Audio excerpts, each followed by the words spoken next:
என்னவளே அடி என்னவளே இந்த இதயத்தை தொலைத்துவிட்டேன்.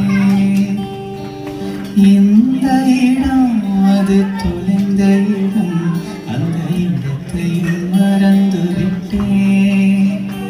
உந்தன் கால் அது தொலைந்ததென்று உந்தன் காலடி தேடி வந்தேன். காதல் என்றால் பெரும் அவஸ்தை என்று உன்னை கண்டு கொண்டேன். இந்த கழுத்து வரை இன்று காதல் வந்து இரு கண் விழி பிதுங்கி நின்றே.